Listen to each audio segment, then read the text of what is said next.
स्वागत आप सभी का आपके अपनी YouTube चैनल मेरा घर मेरा स्कूल में। आज हम देखेंगे class 12 biology chapter 11 microbes in human welfare, मानव कल्याण में सूक्ष्म जीव की भूमिका। और ये पार्ट सेकंड होगा जहां पर आपको 3 अंक वाले लघुत्तरी प्रश्न संपूर्ण हल के साथ में इसमें देखने को मिलेंगे। और ये न्यू क्वेश्चन बैंक है जो कि विमर्श पोर्टल द्वारा संशोधित जारी प्रश्न बैंक है और जो कि आपकी आने वाली बोर्ड एग्जाम 2021 के लिए काफी उपयोगी रहेगी। तो चलिए और स्टार्ट करते हैं और देखते हैं इसके क्वेश्चन को। देखिए फर्स्ट क्वेश्चन है यहाँ पर पनीर क्या है और इसे किस प्रकार से तैयार किया जाता है। तो पनीर क्या है और इसे कैसे तैयार करते हैं इसकी पूरी प्रोसेस हमें बताना है। 3 अंक के हिसाब से इसमें उत्तर हमें देना है। तो देखिए पनीर जो होता है एक प्रकार का दुग्ध उत्पाद होता है, मतलब दूध से बनने वाला उत्पाद है और जिसमें कि 20 से 30% तक इसमें प्रोटीन होती है। दूध, अब देखिए बनाने की जो मेथड है, कैसे तैयार कैसे करेंगे, तो यहाँ पर दूध को पहले साफ पतले कपड़े से छान करके 60 डिग्री सेंटीग्रेड पर 30 मिनट तक गर्म करते हैं। ठीक है, तो देखिए पहले तो हम दूध को छान लेंगे, 60 डिग्री सेंटीग्रेड तक 30 मिनट तक गर्म करेंगे और फिर 15 सेकेंड तक 75 डिग्री सेंटीग्रेड तक गर्म करेंगे। इसके पश्चात इसे 30 डिग्री सेंटीग्रेड तापक्रम पर ठंडा करते हैं ना, फिर इसे ठंडा करने के लिए रख देते हैं और टेम्परेचर 30 डिग्री तक होना चाहिए। इसमें लैक्टिक अम्ल, जीवाणु स्ट्रेप्टोकोकस, लैक्टिस स्ट्रेप्टो और क्रीमोटिस तथा रेनिन एंजाइम की थोड़ी सी मात्रा डालते हैं। इससे दूध से वसा और कैसीन प्रोटीन जो होता है वो हट जाता है, मतलब दोनों अलग अलग हो जाते हैं और दूध में उपस्थित केशिन लगभग 45 मिनट में जम करके ठोस हो जाएगा और छोटे छोटे टुकड़े काट करके फिर इसे गर्म पानी में 1 घंटे तक गर्म करते हैं और जब ये तैरने लगे तो इसे निकाल कर निचोड़ लेते हैं और फिर नमक पानी में डुबोकर उपचारित कर लेते हैं। इस प्रकार से पनीर को तैयार कर लिया जाता है। तो इस प्रकार से हमारा क्वेश्चन का आंसर इसमें कंप्लीट हो जाता है। चलिए अगला क्वेश्चन लेते हैं। यहाँ पर जीवाणु का कृषि के क्षेत्र में क्या उपयोग है। तो जीवाणु का कृषि के क्षेत्र में क्या उपयोग है।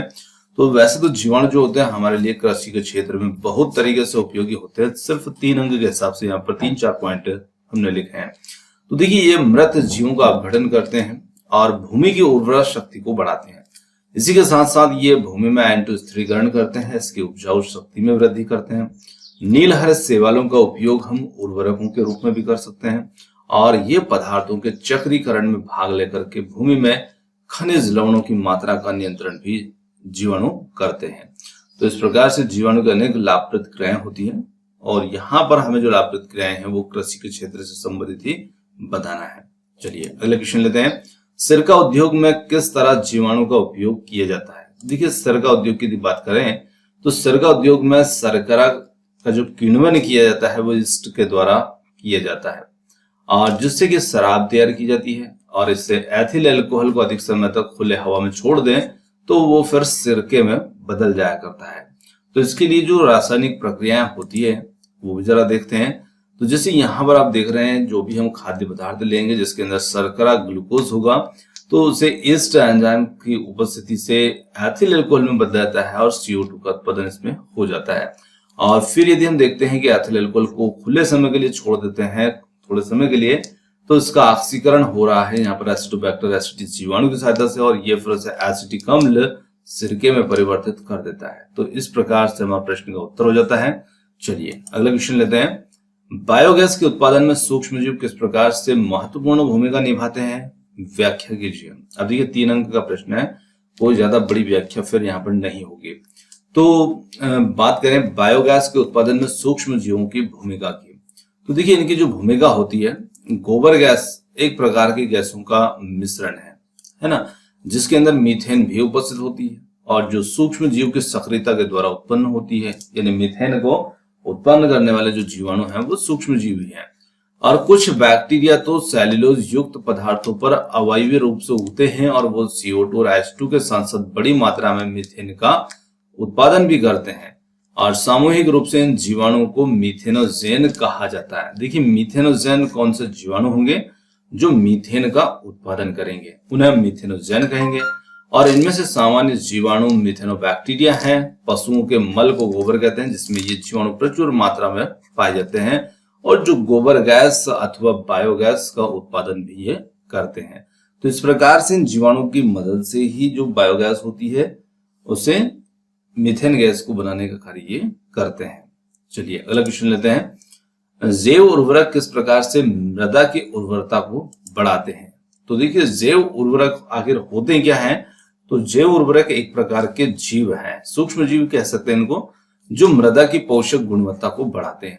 और जैव उर्वरकों का मुख्य स्रोत जो होता है कवक है, जीवाणु साइनोबैक्टीरिया होते हैं। और ये जीवाणु वायुमंडलीय नाइट्रोजन को स्थिरीकृत करके कार्बनिक रूप में परिवर्तित कर देते हैं। और दूसरे जीवाणु एजोस्पाइरिलम, एजिडोबैक्टर भी वायुमंडलीय नाइट्रोजन को स्थिर कर सकते हैं, है ना। और धान के खेत में साइनोबैक्टीरिया महत्वपूर्ण जैव उर्वरक की भूमिका निभाते हैं। तो नीलहरित शैवाल भी मृदा में कार्बनिक पदार्थ की मात्रा बढ़ा देते हैं, जिससे उसकी उर्वरता बढ़ जाती है। तो कुल मिलाकर के देखा जाए तो जो जैव उर्वरक होते हैं ये सभी नाइट्रोजन स्थिरीकरण के साथ साथ जो मृदा के अंदर कार्बनिक पदार्थ बढ़ाते हैं, जिससे मिट्टी की उर्वरता में वृद्धि होती है। तो इस प्रकार से ये लाभदायक होते हैं। चलिए अगला क्वेश्चन है, वहित मल से आप क्या समझते हैं और वहित मल किस प्रकार से हानिप्रद होता है? तो देखिए वहित मल का मतलब क्या होता है? जो बहता हुआ मल है।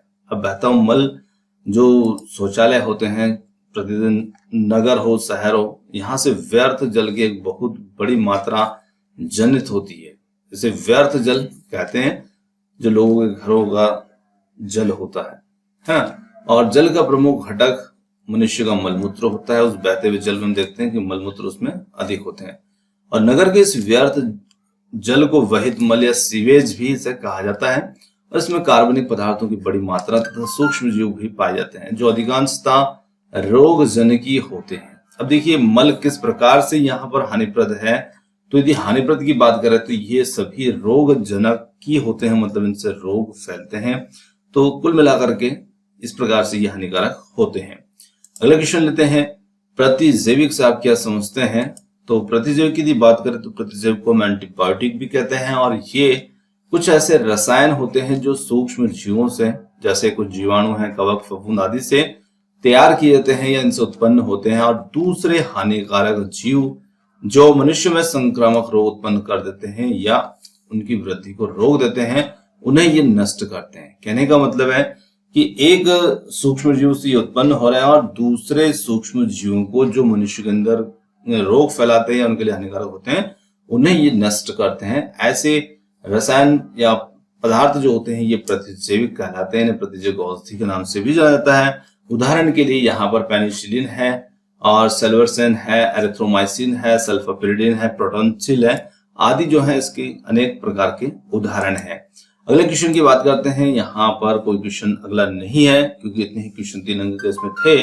और आपने समय दिया उसके लिए बहुत बहुत धन्यवाद। Thanks for watching. वीडियो पसंद आया तो वीडियो को लाइक, शेयर और चैनल को सब्सक्राइब करना मत भूलिएगा। आपने समय दिया उसके लिए बहुत बहुत धन्यवाद। मिलते हैं जल्द ही एक और नए किसी अगले वीडियो के साथ।